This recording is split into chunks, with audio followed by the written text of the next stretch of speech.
The Falcons get a massive win on Monday Night Football over the Bills. They now move to 3-2 on the season. They're over 500, and this team looks pretty good. Don't want to get too far ahead of ourselves. We've got the legend with me once again, my good friend John Abraham, who is sitting up there with me watching this game unfold. And all I can say is, Bijan Robinson. We know this guy is so special, but now the whole world knows he's special. What do you notice about the way that he plays running back? I was just wanting to see him get free air and just be able to run and show what kind of speed he has. I mean, we've been watching this guy for game after game after game, thinking it was going to be a big play, and he does it on Monday Night Football.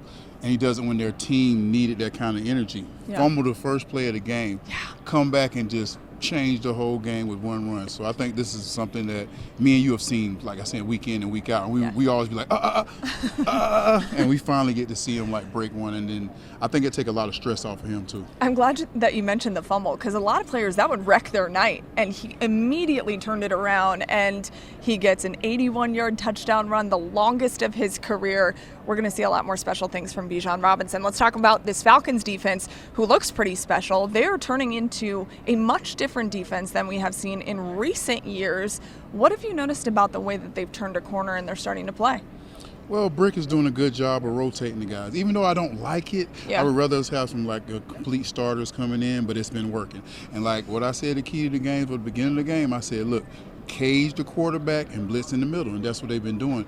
But they're getting the guys on the ground now, whether it's a couple yards down the field or behind the line. They're doing a good job pressuring. I'm not a big fan of pressure. You know, I like sacks, but at the end of the day, it's keeping the offense off the field, so it's a good job. 4 sacks tonight by this defense. They've got 14 on the year so far. Those are numbers we didn't really discuss last year for sure. Quick question for you about Josh Allen. This is a big guy. He's tough to take down. He extends plays really well. What's tough about getting a quarterback down like that? I can say honestly, like I knew Josh was a great quarterback, but seeing him in person, watching how he throws that ball and watching the movement he makes that don't look as great on TV, but seeing him in person, he's just a stud, man. Like I would love to play with a quarterback like him. It seems like he never gives up, and I'm seeing these big guys, because I've seen these guys up person, and he's just throwing these D linemen off like they're little kids, and I'm like, whoa, that's like wild. I know that Onyemata is a big dude, but he's just like, whoop. I'm like, so you know, I think, but that shows his MVP mentality, like especially like I said, seeing that gun of an arm he has, and his decision making is. If this defense wasn't playing as well as it played tonight, I think he could have had a great game. Yeah, a lot of credit to the Falcons defense, who was able to disrupt and contain Josh Allen for the most part, flipping to the Bills defense, who they are 30th in the National Football League in run defense. Okay, John said it, not me. They did not look very good, and John was pointing that out really throughout the entire game, that it was sloppy play by them. What did you notice on that side of the ball? Personally, it's just like no physicality. And it was funny because I felt like if we would have ran the ball more with the Falcons, this game would not have been close.